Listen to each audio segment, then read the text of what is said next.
Hi guys! Kumusta po sa inyong lahat? Ayan, happy Saturday everyone! So for today's video ay magluluto nga po pala ako nitong aming ulam para sa aming lunch.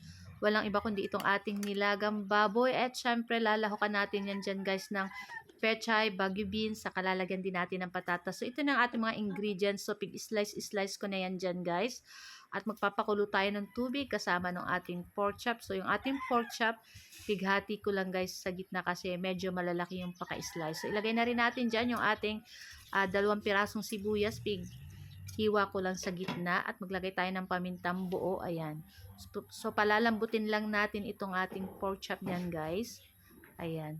Make sure na malambot yung ating pork chop para pag kinain, madali na lang kainin. So nagtimpla na ako dyan guys ng asin. At maglalagay rin po pala ako dyan ng patis. Ayan yung ating pangtimpla guys.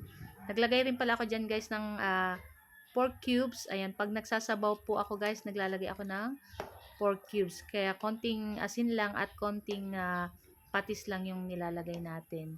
Hindi ko na na-videohan yung paglagay ng pork cubes. Ayan. So, ayan. At tatakpan lang po uli natin iyan. Ayan. Then, check natin pag malambot na yung ating pork dyan. Ayan. Pwede na natin ilagay yung ating patatas. Ayan. So, meron tayong 3 pirasong patatas at pig-slice lang natin ng ganyan kalalaki. Ayan. So, nasa sa inyo po kung anong slice ang gusto ninyo. Ayan. So, after nyan, tatakpan uli natin at hayaan natin maluto yung ating patatas. So, yung ating pork chop dyan guys is malambot na.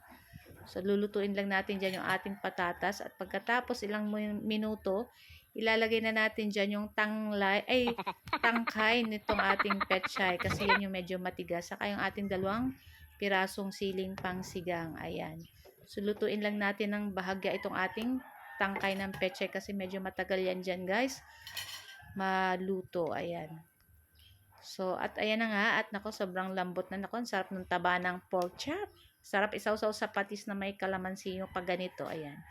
Parang uulan na naman guys. So, masarap humigop din ang sabaw talaga pag maulan. So, ayan na nga. At pagkatapos, ilagay na rin natin dyan yung ating bagu beans. Ayan. And yung ating pechay. Yung dahon ng pechay. Kasi madali lang po yan maluto. Ayan.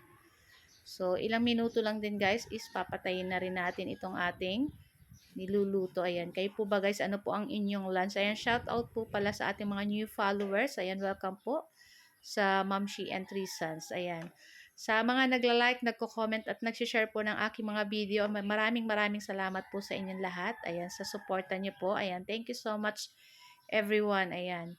So guys, ayan, at maya-maya ipapatay na rin natin yung apoy at luto na rin naman itong ating nilagang baboy. Ayan, so mag-ready na tayo ng mangkok at pwede na natin yan i-transfer guys. Itong ating ulam for today's video. Itong ating nilagang pork chop. Ayan. So guys, ito lang po ang aming video today at sana po ay nag-enjoy kayo. Huwag niyo po sanang kalimutan mag-like, comment at pa-share po ng ating video. So guys, happy lunchtime everyone. Tara na at kainan na. Sumandok na rin kayo, kumuha na rin kayo ng inyong kanin at samahan niyo na po kaming kumain. Thank you for watching. See you next video. Ciao! Sarap!